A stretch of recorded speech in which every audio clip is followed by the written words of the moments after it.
Well, for some strange reason that still baffles me, Matt Hancock decided to go on Good Morning Britain, and as you can imagine, it was a disaster. The guy looked like an idiot, just dancing around, constant criticism, but to be honest, I don't even care about most of it.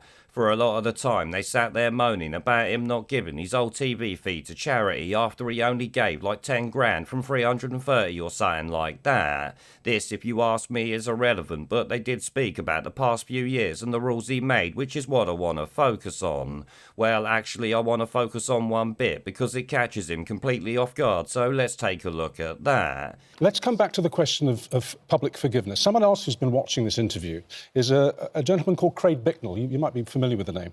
He moved his chair closer to his mother at his father's funeral in order to comfort her. Other mourners moved a little closer to others to comfort them, and they were berated by officials, and the funeral collapsed into the most appalling chaos. He's been watching this interview, and we've asked him what he thinks about you now, more than 2 years later, and he says this: "The thing I can't believe is his, Hancock's, excuse for breaking the rules. Quote, I fell in love, close quotes. That's his excuse? Well, I loved my dad, and yet I wasn't allowed to comfort my mum at his funeral." There is lingering, enduring anger with you. I just wonder if the jungle experiments worked. Well, the rules around funerals were one of the things that upset me most during the pandemic. Because of that, the impact, you know, on people, and I really get that. And we, you know, there were. He had an excuse, didn't he? He loved his dad. Yeah, but he had a reason, like you did. Mine's not an excuse. To, right? I'm not making an excuse. To comfort his family.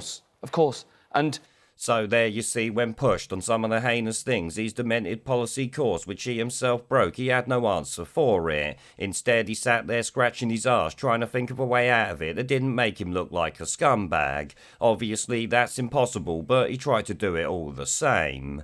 Now, this is actually rare because politicians are usually great at what's called the pivot. This is something Matt Hancock has himself admitted to using. I've got like 20 years of answering the question I want to answer, not the one that was given, right?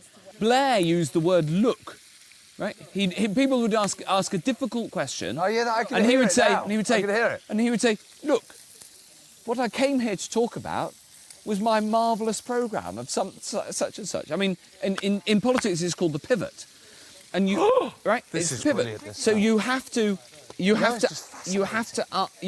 This is control. give enough link to the question that it doesn't look like you're avoiding the question, whilst pivoting. Unfortunately for him here, his little pea-brain couldn't pivot quick enough to get him out of this one. That there gave us a chance to watch his arsehole pucker up tighter than a snare drum the second he knew he couldn't get out of it, and it was beautiful.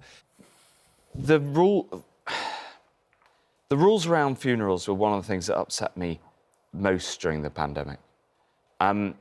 Because of that, the impact, you know, on people.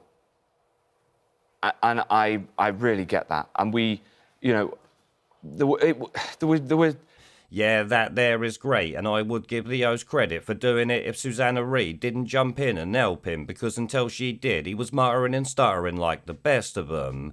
That there is him caught in something he can't lie his way out of easily, and it was bloody great. She literally rescued him from squirming like a toad on the seat, which if you ask me was great entertainment.